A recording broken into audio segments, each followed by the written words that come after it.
Hello everybody, welcome back to the Nibiru channel. It is March 12th, 2017, and we're going to be taking a look at some of the earthquake activity around the world. So as we were looking at this earthquake data for the period of the last 7 days, you can clearly see the west coast of the United States is getting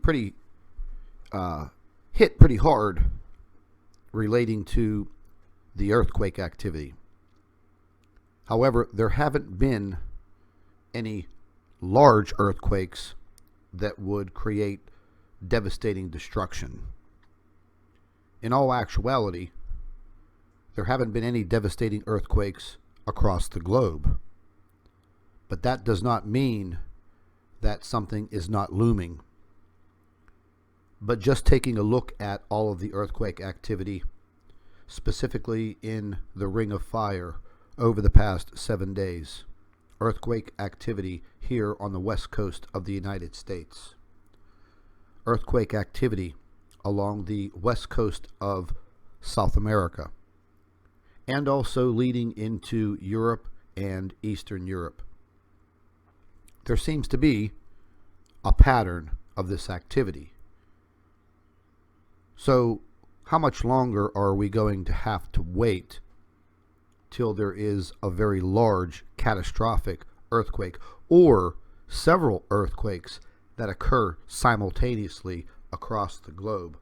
Now, we were looking at other earthquake activity in different avenues, different websites, and trying to compound all of the information. Now, what you're looking at here is the live earthquake map. And we just had an earthquake 18 minutes ago below a magnitude 3 right there in California, Southern California. Another smaller one, but looking into what's going on in Mexico, South America, these earthquakes are getting potentially larger. This 5.6 in the Fiji Islands 5 hours ago was very alarming. I actually have a few subscribers in the Fiji Islands that did send in some emails, and they did state that the earthquake did shake their island and everyone felt it. So moving on over into the Ring of Fire, you can clearly see there are very specific patterns of the earthquakes that are occurring. Now, the majority of them are not over a magnitude 5. They're all ranging in the low 4s to the high 4s as far as magnitude. However, these are creating patterns, and sooner or later, the earthquake, the major earthquake, is probably going to hit. Now, looking at Europe, Europe's been relatively quiet. Looking at what's going on in France, or excuse me, Spain, I mean, these are kind of rare earthquakes, a 3.0 and another 3.0 on the southern coastline of Spain.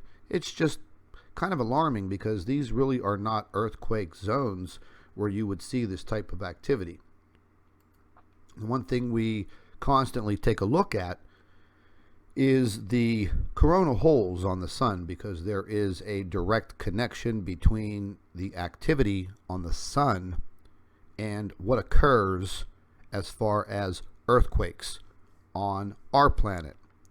As you can see at the very top, there is still a very, very large coronal hole opening. It has split towards the equator of the sun and kind of wrapping around, as you can see the dark area here.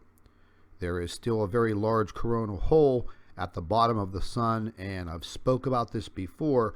And this coronal hole at the bottom of the sun, it has constantly been there for a long time now, at least during a period of 9 months.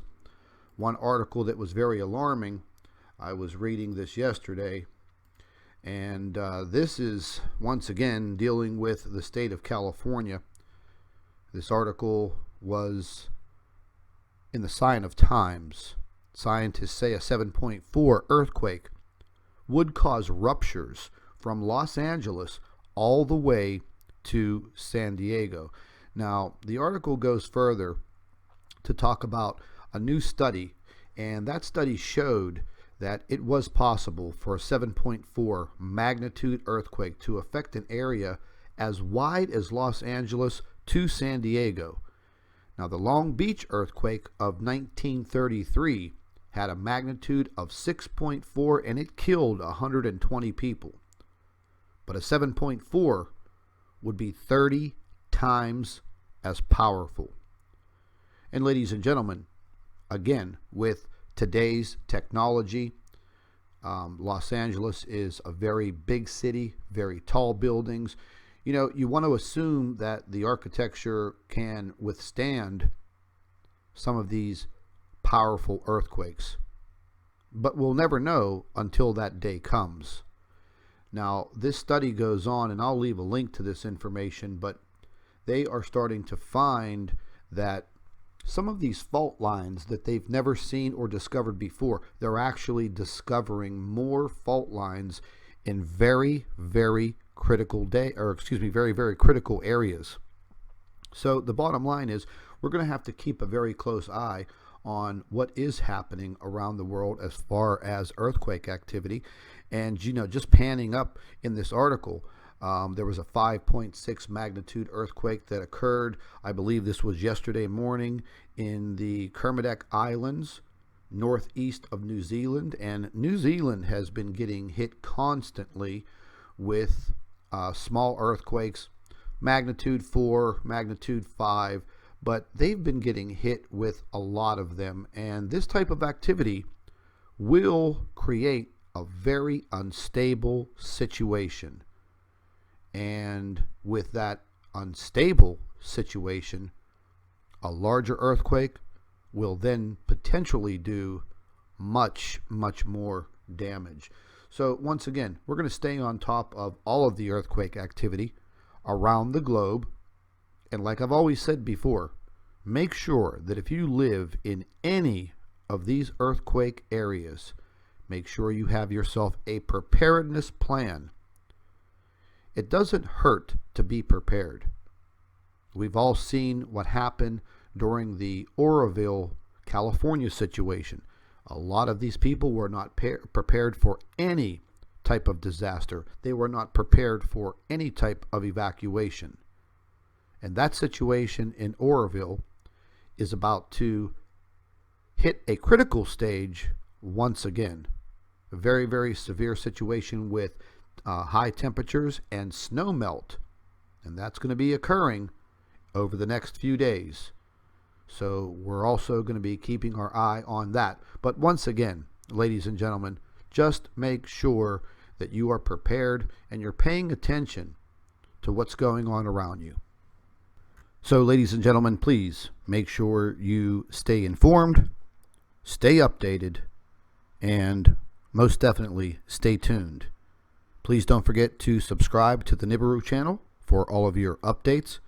And once again, thank you for watching.